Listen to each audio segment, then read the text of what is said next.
Our body is a mix of complex systems and organs that perhaps gets affected by everything and anything around us. The environment we live in, pollution, the food and drinks that we consume, our sleeping ways, the way we involve ourselves in daily activities, and all of that. Some of these factors are beyond the reach of our control, whereas certain things are absolutely within the parameters of our control, like our diet and food choices. We all know that good food choices and clean water is vital for a healthy body and mind.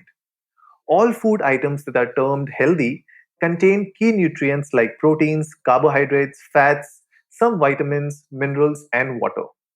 All these play different roles to keep our body healthy and develop new cells in our body.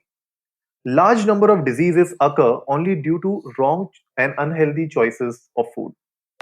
Hello everyone, you're listening to the Socially Desi Show, the podcast that motivates you to live, create, and inspire. If this is your first time here, welcome. On our show, we discuss tips and strategies with our guest speakers on how to tackle problems related to personal growth, mental health, relationships, entrepreneurship, and health and fitness. So hit that subscribe button and go check out our website at sociallydesi.com for more of such content. Today, I am joined by Bihu Pal. She is a certified nutritionist and fitness consultant from Bhopal. Hi Bihu, welcome to the show. Hi Anurag, it has always been a pleasure to work with Socially Desi. Thank you for having me here. It's a pleasure to be hosting you on the show today, Bihu. So, tell us about yourself and how did this journey for you started in fitness and powerlifting? Actually, I am a chemical engineer, Mm-hmm. but quite ironically, never had an inclination towards it as a career option. After my graduation, I started preparing for government services, considering my background and upbringing, but didn't end up there too. So, as far as my fitness journey, I initially joined the gym because I was diagnosed with PCOD. Mm-hmm. During all the 4 years of my engineering, I was never very serious about fitness. But after graduation, I observed that I gained some more weight, and my sonogram results were also the same, even after so long. And that you can say was an eye opener. And then I thought that this is it, this is enough. And then I started taking fitness really seriously. I started learning about nutrition and was very regular to the gym. The exam I was preparing, the government exam that I was preparing then, didn't take place that year. And during that time, I started with my course on nutrition and fitness sciences. During the course, I applied my knowledge on myself and lost around 8 to 9 kgs in around 3 months. Actually, I was experimenting and all with different diets. Mm-hmm. So that is how I lost 8 to 9 kgs. Then I started pursuing powerlifting seriously from August last year. I got my certificate of the course of nutrition and fitness sciences this year in May and started working as a nutrition professional since 1.5 months. All right. So, what's the situation in Bhopal right now? Are gyms opening up? The gyms were going to open, but again, there was an order by the collector that they won't open it. So there is no further notice as of now. Okay. And what about the powerlifting competitions? I remember we were talking about a few competitions that got cancelled this year. So, is there any hope that these competitions would open up again this year? I don't think. And as far as I've been talking in my circle, I don't think there would be any competition because it's very risky. It's a meet after all. Mm-hmm. So it's very risky. And yeah, this year is gone as far as powerlifting is concerned. Hmm. All right. And is there any sort of like guidelines or requirements that you need to fulfill when you apply for these kind of competitions? The rules vary in different states. As far as Madhya Pradesh is concerned, it is an open competition. So there's an age category, and we fall in the age group of 18 to 40, and there's the weight category there again. So we play according to the weight category, and there are three lifts on which we play. That's it. It's an open competition, anyone can participate. Cool, not bad. So we hope that these competitions they start as soon as possible. We would love to see you in the gym and start practicing for your powerlifting competitions again. We were also talking about a lot of myths which were going around nutrition and fitness. What are the most common myths that you have heard when it comes to nutrition and fitness? As far as our Indian society is concerned, there is a certain mindset, and those mindset leads to myths. So the very common ones that I come across on a daily basis, listening to my clients or general people who come to me. So I'll discuss one by one. One of them is related to fats, that one should stop eating fat. Fats are the only macronutrients that cause weight gain. So my explanation here is fats are a very essential macronutrient.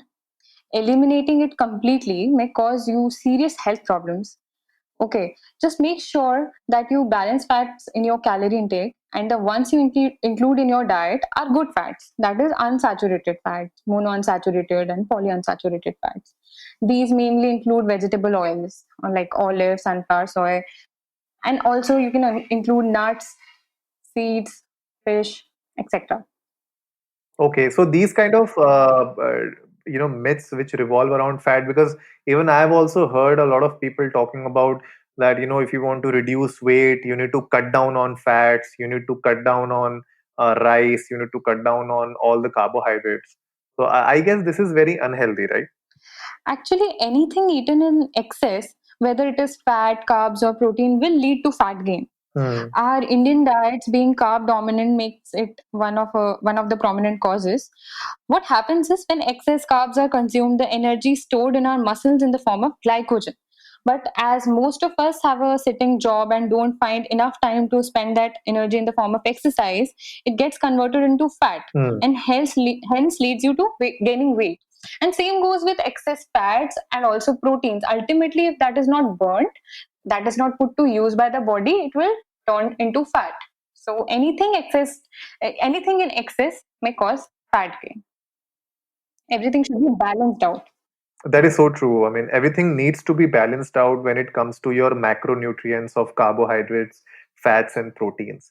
And, talking about proteins, actually, there's a big myth when it comes to supplement use. Why don't you tell our audience, what exactly is this myth, and how can we burst this myth? Okay. So what is the meaning of the word supplement? It means something in addition to the important and basic requirement. Okay. Here, supplements are the food items to be added into your diet only if you are not receiving enough nutrients from the natural food sources. So protein is also one of them. Don't consider protein to be, some kind of a food item or anything. It's a macronutrient. Consider it to be a macronutrient. If it is insufficient in your diet, you need to consume it through supplement sources. That's the simple logic that falls over there. If you are able to complete your daily intake of protein, whatever your goal is, according to that, if you are able to complete your daily intake of protein through the natural sources, say animal sources or dairy or whatever, then you don't need to add supplement into your diet. But if you are unable to do it, then supplements are very easy. You may get a direct 25 grams of protein through that, and it's quite handy. It's not difficult, so it's a very good choice that can be put into use. But I hear a lot of parents, who say that proteins are basically a sort of steroids. That so I mean, a lot of people think that protein powder or any sort of pre-workout drink that people use, or sometimes people use a lot of amino juices and all that. So they think that these are steroids. So what do you have to say about that? First of all, you need to know what steroids are. What Hmm. steroids are anabolic androgenic steroids. They are synthetic versions of the male sex hormone testosterone. Okay. People, generally who have muscle wasting or testosterone production disorders and have are indulged into strength training and who intend to participate or anything like that, use these hormone supplements, and they are injected. First of all, they are not orally consumed, they are injected. So these two are very different things. The things that we call supplements are something that is already present in the food that you eat. It is not something else. It is already there in your food, but you don't know if you are consuming it in the adequate manner or not. So, if at all that falls below the amount that you have to consume in a day, then you need to incorporate supplements in your diet. Simple as that. It's not something hormonal. It's normal. Like, for example, I'll give you an example. Um, I was suffering from PCOD. One of the one of the deficiency that is quite visible people suffering from PCOD is deficiency of vitamin D3. Hmm. So my doctor added D3 in my diet. She gave me a certain amount that I should consume weekly. So that would have helped me raise my D3 level because I was deficient. So that is not something you call called steroid. That is a natural supplement that was deficient in me because most of us are not exposed to sunlight. We don't consume it in our food. So we take it to complete our daily intake. That's it. So it's not something, kind of rocket science. It's a normal thing. That's it. Yeah, I mean, even I have heard a lot of people, like for example, if you are planning to gain muscles, right? You go to gym regularly and you're trying to gain some muscle mass. So for that, like, okay, I mean, one argument is that if you have, let's say, you eat chicken, you eat paneer, or you eat some sort of other protein sources, then you don't basically need a supplement protein powder. But the problem with that is, like, for example, if I'm trying to gain muscle mass, and for let's say consuming around 60 grams or 70 grams of protein in a day, I'll have to eat a lot of chicken. I'll have to eat a lot of paneer and eggs, whatever it is. And that may add to my overall calorie intake. That may add to a lot of extra carbs and fats, which are not essential for the kind of fitness goal that I'm looking at.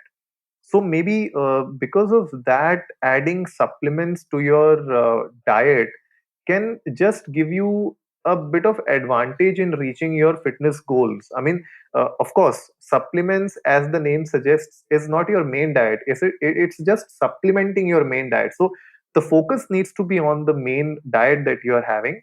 But of course, yes, if you're trying to reach a certain goal, you have a certain fitness goal in mind, for that supplements sometimes they give you that extra little push. Actually, what happens is the amount of, let's take protein for example. Okay, whatever your goal is, it is the main basis on the amount of protein that you should consume. For example, you Hmm. just said about muscle gain. Okay, let's consider a beginner who joins a gym and wants to gain muscle, and consider him to be a vegetarian. Okay, so actually here the problem is all the protein sources that are available do not have a complete amino acid profile. Animal protein sources and whey protein are two very reliable sources that have a complete amino acid profile. Now, let's consider a person who joined a gym and wants to gain muscle mass. So, whenever you have a goal like that, the protein that you should consume falls between a range of 1.8 grams to 2.2 grams per kg of your body weight. Okay. Hmm. On an average, double the amount of your body weight. Okay. If you are 60 kg, you have to consume around 120 grams of protein every day. Now, consuming that 120 grams of protein through natural sources may be difficult. I don't say it's not possible, but it is difficult. And eating the such sources will bring other macronutrients along with it. For example, if you're consuming peanuts, peanuts is a very good source of protein. And if you're consuming peanuts in excess, you may check it contains a lot of fat along with that. If you are eating paneer, again a lot of fat. If you are eating soya, there is a lot of carbohydrate. The sprouts, black chana that we eat, or the green mung beans, they again contain a lot of carbohydrate there. So what are the sources here that give us just the protein that we need and don't bring another macronutrient along with it. There, this protein powder can help us because Hmm. it's very easy. At the end of the day, it's very easy. You are getting easy 25 grams of protein through one scoop. That's it. So why not? And it's nothing wrong. It's made from milk. It's very natural. So that comes very easy and handy. So that can be a very good option. So if you are able to incorporate the entire amount of protein requirement through natural sources, per se lean protein through animal sources and dairy, then there is no need for the supplement addition. But if you are not able to do it, you can add supplement to your diet. It's as simple as that. Yeah, at the end of the day, you have to be realistic about the kind of fitness goals that you're looking for. I mean, if you want to have a certain physique, want to have a certain fitness goal, then for that you'll have to work accordingly. So if you're not taking supplements, rightly said by Bihu that if you are able to consume all these macronutrients, micronutrients through your natural diet, then you don't need supplements. I mean, nobody in the world will tell you to take supplements. But if you have a certain goal in mind and you have a deadline, and then you want to achieve that in the most efficient manner, then sometimes these supplements they help you. And of course, these natural supplements have nothing to do with steroids. So that's the biggest myth that we need to burst right now through this episode. And also, Bihu, I have heard a lot of people talking about cardio, right? When it comes to losing weight, people think that only cycling or only running, so these kind of cardiovascular exercises will only help you in losing weight. What do you think about that? What happens is the cardiovascular exercises, they help you burn calories during the time they are being performed. Okay. But when it comes to resistance training, they are anaerobic in nature, and they cause calorie burning throughout the day. I don't say that one is dominant over the other, but when two of them are combined in a proper workout regime, they can turn out to be very useful to you. Also, don't fall into doing excessive cardio, because running, skipping, cycling sounds very athletic. Don't fall into that, because you may lose muscle mass also. You might have seen people having apple shaped body or pear shaped body. They are lean at some places, and some places they have more amount of fat. For example, some have you know bloated belly, or the lower body is quite heavy. We may see such people. If you indulge into just cardio, excessive cardio, you may lose weight. You are definitely going to lose weight, but the problem areas would still be getting will be losing at a very slow pace. So in order to get yourself toned and to be proportionate in your body structure, you need to incorporate resistance training and cardio in your lifestyle together. Both are equally important, and both have to be equally performed in order to have better results. And along with these, exercise routines, how do you maintain a balanced diet in your daily schedule? First of all, you have to be very specific about your goal. You need to have a firm determination about what you want to achieve. Then decide what your goal is. Do you want to gain muscle? Do you want to lose weight? Do you want to lose weight? Again, includes fat and muscle. You need to focus on losing fat. You don't have to lose your muscle mass, because more muscle mass makes you more healthy. It helps you lose fat. It has its own importance. Okay, so decide your goal first. Let's talk about losing weight. First of all, losing fat. If you want to lose fat, you have to understand what your maintenance calorie is, and you have to eat less than that. You eat less and you burn more, you lose weight. If you want to gain muscle, you then have to decide your calorie intake according to that, adjusting your macronutrients, adjusting your protein. As I said, 1.8 to 2.2 grams per kg of body weight has to be kept in consideration. If you want to gain again, then gaining, you have to keep in mind that while gaining, you don't have to gain fat, you have to gain muscle again. So the same formula applies here. Actually, there's an energy balance. Okay, the concept of energy balance works here. So, what is that concept basically? Okay, you must have heard about energy balance. Our body also works on the same principle. When we consume more energy and don't spend it accordingly, it is stored as fat and we'll gain weight. If the same amount of energy is consumed and the same amount of energy is burned, it is on the maintenance side. And if we eat more and burn less, we gain weight. So this is how it works. We have to decide our calories according to our goal, whatever we want to achieve. So, what sort of tips would you like to give to the youngsters out there when it comes to maintaining a good balanced diet in their daily schedule? As far as youngsters are concerned, the basic things that can be done is we can replace processed food items with whole food items. For example, people generally consider canned juices that come, or the juices that come in tetra packs, to be, very healthy. But while buying such things, you should always check the nutrition value content table that is given in the behind of the box or the pack, whatever it is. Also, include lean protein sources in your diet, include dairy that contains, unsaturated fat. These things should be included.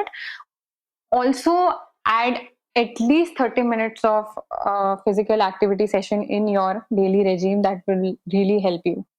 And we also see that obesity in children has increased a lot in the past, especially in India. Like we spoke about processed food, and there are a lot of junk food that kids are consuming. They go to McDonald's, KFC. So I mean, what can parents do, or children, how can they do some things, or maybe add a few things in their diet so that they can cut down on these junk and replace them with something which is beneficial and healthy for their body? Actually, it is very important, these years being the foundation years. So, nutrition plays a very important role in the lives of the kids. What is the reason for obesity in kids, really? Kids these days, in general, aren't that active. They are seen most of the time sitting at home in front of the mobile or TV screens. First of all, parents need to encourage their kids to indulge in any kind of physical activity, be it sports or even an hour in the evening, like we used to play and all. This is actually missing and should be incorporated in the kids' lifestyle. It's very important. It is important in a lot of ways. Then secondly, as far as diet is concerned, right nutrition is very important in these foundation years. Children should consume all the macronutrients as well as micronutrients in adequate amount. Parents should switch to whole food items rather than processed ones. They should include lean protein sources, include dairy. Fresh fruits and vegetables are really important. And avoid junk, because children love junk a lot. So parents need to keep in mind that they develop a habit, that the children should themselves understand that these things are not good for themselves. So that way it should be done. That's it. These are the basic things that can be, helpful. And when it comes to working men and women, especially people who are working from home these days, and you have a lot of corporates where everyone is just sitting on their laptops, on their systems, and they're working the whole day without moving. So, what sort of tips would you like to give to all the working men and women out there when it comes to a balanced diet in their daily schedule? Such people lead a very hectic lifestyle. Working in a 9 to 5 job is quite hectic, and they are unable to incorporate proper nutrition in their life. uh, for that, I would say they should have a very healthy breakfast that includes all the whole meals. Like you say poha is a very good option as far as our Indian diets are concerned, or proper quinoa or anything like that, that is completely whole. They should have a very healthy breakfast that includes all the macronutrients, eggs, fruits, milk. All these things should be included in a very healthy and heavy breakfast. And the ones working in the office can carry their lunch, and if at all they go to any work party or something like that, there are certain apps available which can help you, track how much calories you had. You can do the portion control thing. You can track those calories, and later on when you come back home, you can, adjust your calories as you are home, and you can cook something for yourself. If you're going to the office, carry your food, carry the nutritional food. For the snacks, you can have caffeine, you can have coffee with nuts. Nuts are a very good source that can be taken. And that's it. Have a good lifestyle. Like your sleeping cycle should be proper. People generally don't sleep properly. That is very important. So these are the few things that can be done.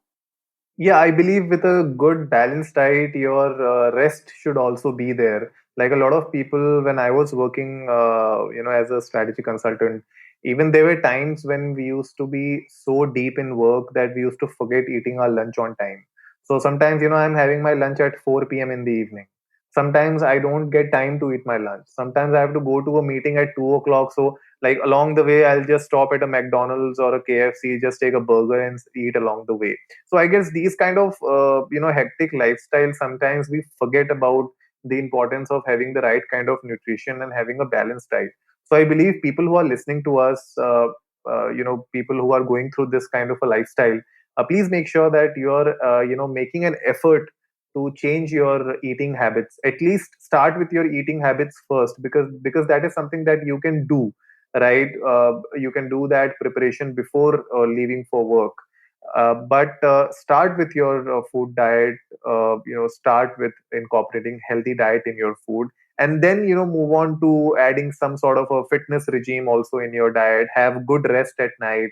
Try to sleep on time. So all these things will actually improve your overall lifestyle, improve your health. Because at the end of the day, if you don't have a healthy life, then what are you going to do with the money? So that's the one big thing that we need to understand. And also, we have spoken about children, we have spoken about working men and women. What about the elderlies? Any tips for older people and how they should balance their diet in their daily schedule? The elderly, with the advancing age, there is a lot of change in a person's metabolism and physiological condition. The composition of the body changes with age. It is a common observation that elderly start to lose muscle with their age and tend to put on more body fat. Thus, with low lean muscle comes low muscle strength, low aerobic capacity, and low bone density. There's a word for this phenomena. It's called sarcopenia, actually. Okay. So, as far as the diet is concerned, every individual is different. Okay, even in the elderly population, some could be, highly motivated towards the diet, whereas some could be quite adamant in accepting the changes. So we need to, understand like what is actually their requirement. We- the basic things that can be incorporated is that we can add some good amount of protein in order to avoid loss of muscle. In addition to high protein, uh, the addition of high protein will also help in proper bone health, cardiovascular function, and neurological functions as well. We can target about 1.5 grams of protein per kg body weight for elders, and carbs and fats can be adjusted according to their lifestyles and calorie requirement. What happens is they start losing muscle mass. from up to 12 to 15% per decade after 50 years of their age. So we need to consider all these things. We can also add some simple workout routine in their diets, sorry, in their lifestyle. As the elderly start losing around 12 to 15% of their muscle mass after 50 years of their age per decade, so we can also add strength training regime, not increasing the intensity. We can, increase the repetitions at low weight range and help them with mobility exercises, so that they stay healthy and they don't face those elderly problems that are generally there, like mm, pain. They suffer osteoporosis and everything. That can be very helpful. They can include we can include yoga, brisk walking, swimming, something like that, easy activities, so that they don't lead an entirely sedentary lifestyle. Yeah, because what happens is, like, if I have to take our generation, right? I mean, we currently are so sedentary. The whole day we are sitting at home, we are just working on our laptops. And imagine when we get older, if we don't take care of ourselves right now, then at that point in time, the things will get worse. I mean, our parents and their parents, they had a lifestyle where they were forced to move every day when they were young, right? So they had to go to offices, they had to go to different places, they had to walk a lot, right? So their lifestyle was still better in their youth, but our lifestyle has gone way down. So I believe that when we grow old, I mean, if we can just do 50% of things that they're doing right now, I mean, that will be great for us. So it's really important that people who are of older age right now, they should take care of themselves. And I see a lot of, like, in my society also, there are a lot of elderlies who do brisk walking in the evening, which is like really good to see. Even my parents, they go for walking in the evening, they do yoga in the morning. So it's really good to see that a lot of elderlies are taking care of themselves during this pandemic. And we would also urge everyone listening to us, if you have elderlies at home, definitely make sure that you go out with them, have some exercise, do a complete walk together. I mean, it will also build a bond between you and the family members, and also, they'll also feel good going out of the house for some time and just doing some sort of an exercise to keep themselves healthy. If we accompany them, it might be very helpful for them. They'll get encouraged to do those physical exercises. So yes, we can definitely accompany them. Of course, I mean, at the end of the day, the whole monotony of staying indoors, it's like really difficult to break this monotony. So try do something which can actually break this monotony and get you out of that mentality of, staying at home, staying in your room all the time. Exactly. Coming back to coming back to the point on having a balanced diet and a good routine, we did a we did a blog with you back in May, where you gave us a very nice and healthy recipe of the soya mushroom pulao. I still remember. And a lot of people who read our blog, they actually you know told us that they liked the recipe, they tried it out, and they really loved it. So I would like to ask you on this podcast, how do you prepare healthy dishes at home, which does not break the bank? There are certain food items that are available at everyone's place. For example, we all of us consume lentils, pulses. We do. Uh, we have rajma at our places. Rajma is one of the things which is liked by most of the people. We can have rajma chawal for our meals. That is very nutritious. Rajma has good amount of proteins and carbs and can be used as a good meal. Then we have besan at our places. We can have besan ka chila. That is again very helpful, good in protein and carbohydrates. We can also have the yellow moong. We can have that yellow moong ka chila also. That is also very good for us. Again, proteins and carbs. We can have poha with peanuts. Again, carbs, proteins, and fats, good fats again. And the ones who eat Non-veg also, they can have chicken, they can have, they can prepare different dishes with chicken. I recently prepared a multi-grain wrap with chicken. That is a very good option. We can make a multi-grain roti kind of, and without oil, of course, and then you can marinate the chicken with all the tandoori masala and everything, and then you can put it inside the wrap with green chutney, and you can have it. It's very nice and healthy. So there are these options that can be used. These are very easily available at home, and can be made anytime. Yeah, I mean, definitely. Also, on your Instagram handle, you keep sharing these kind of dishes with the audience. So, guys, if you haven't yet checked out, definitely go to Bihu's Instagram profile. It's named Your Nutri Advisor. So, you can definitely check that out. We will also be putting her Instagram handles on the show notes below and also on our website at sociallydesi.com. So, definitely have a look at it. She shares a lot of dishes of these kinds which she prepares herself. And she would also be sharing a lot of different recipes in the future as well. So you might want to follow her on Instagram and keep having a look on the new dishes that she keeps sharing. Apart from that, one major problem that even I have faced in my life right now is that sometimes we start binge eating a lot because we are at home, and sometimes when we get free time we start watching Netflix, or we start watching some sort of a TV series or movies, and then we start eating, right? There was a time when I started eating namkeen a lot while I am watching movies, and there was a time when I used to finish almost like half packet of the namkeen while watching a movie of 2 hours. So what are the ways in which people can stop binge eating? And especially when I talk about binge eating, they are mostly eating junk. If you even consider this lockdown period, I have seen people getting indulged into binge eating. Restrictions that we have as a mindful eater are all gone.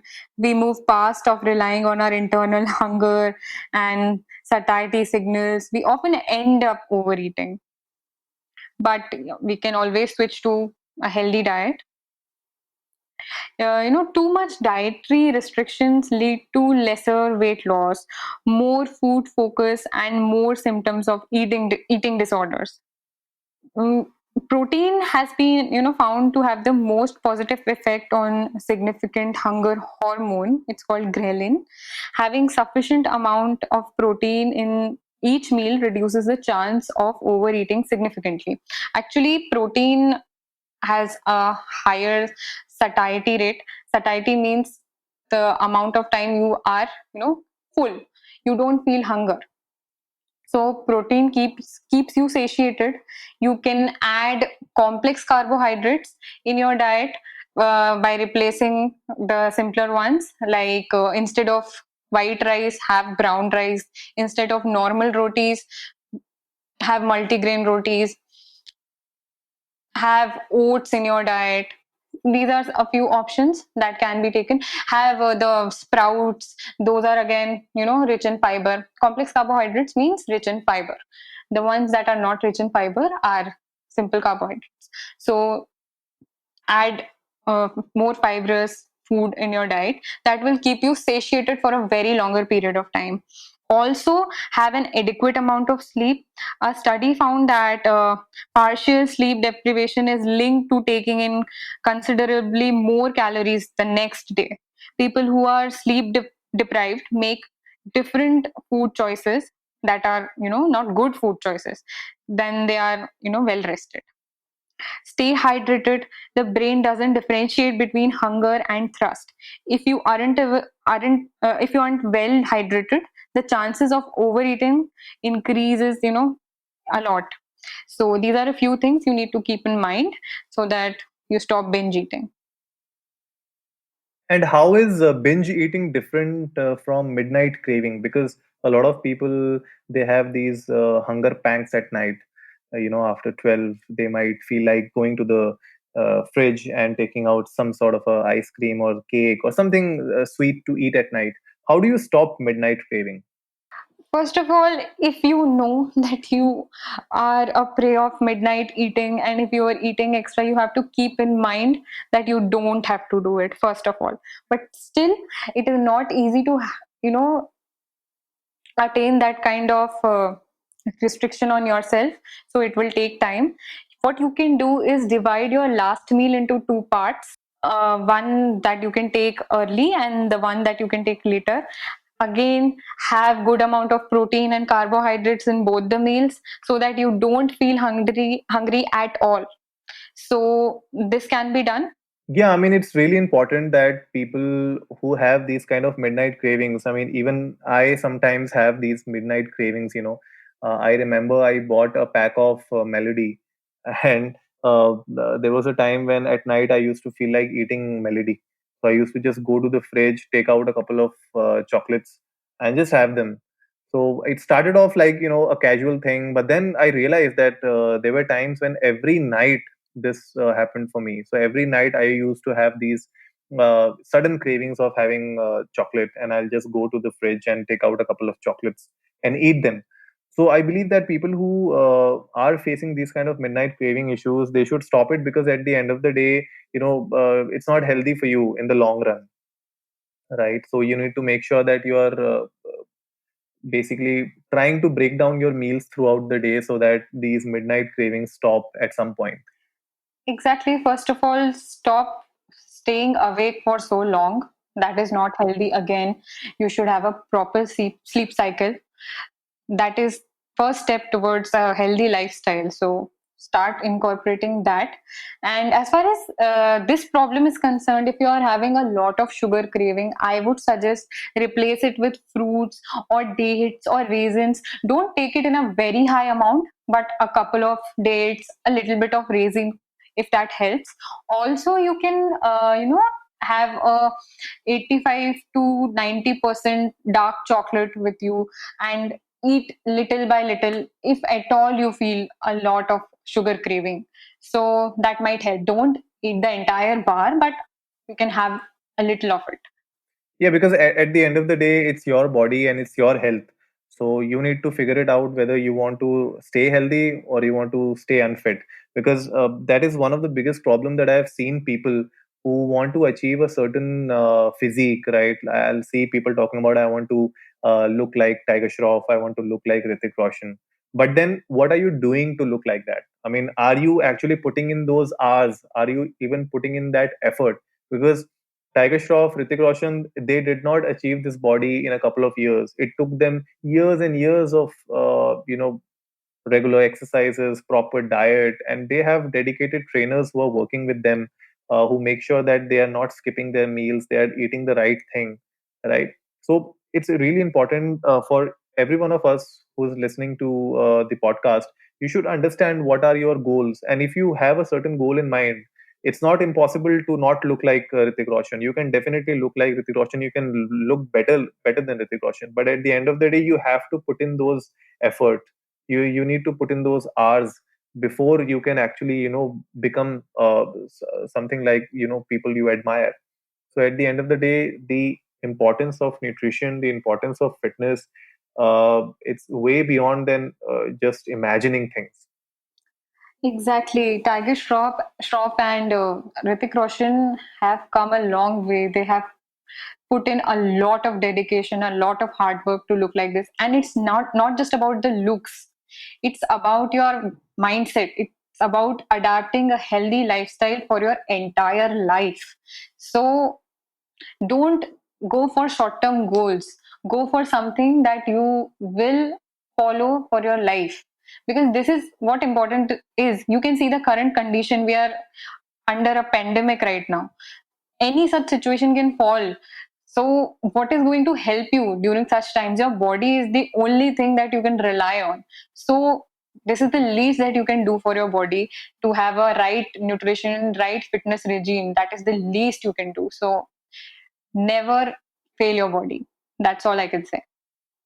So that's a really good thing, Bihu, that you have spoken about. That at the end of the day, it's your body which is going to be with you for a long time, right? So you need to make sure that you are taking care of your body. You are making sure that you are providing it with the right food, you are providing it with the right kind of exercise, the right kind of lifestyle, so that it can support you in your older days, it can support you through difficult situations in life. So with that, guys, I would again suggest go check out Bihu's Instagram profile at your Nutri Advisor. We would be putting the links on our website, sociallydesi.com, as well.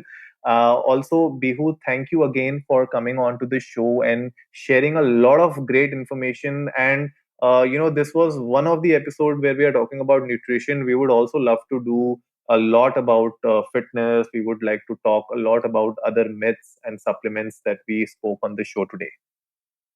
Thank you so much for having me here. It was a pleasure talking to you. So that wraps it up for today, folks. If you liked the episode, give it a big thumbs up, share it with your friends, and let's go viral. Remember, our weekly podcast features episodes on personal growth, mental health, relationships, business and entrepreneurship, and health and fitness. We would love to have Bihu on our show again in the future to discuss more about the world of fitness and nutrition. So if you haven't yet done so, hit that subscribe button and go check out our website at sociallydesi.com. And as always, before I sign off, remember, life is black and white and everything in between.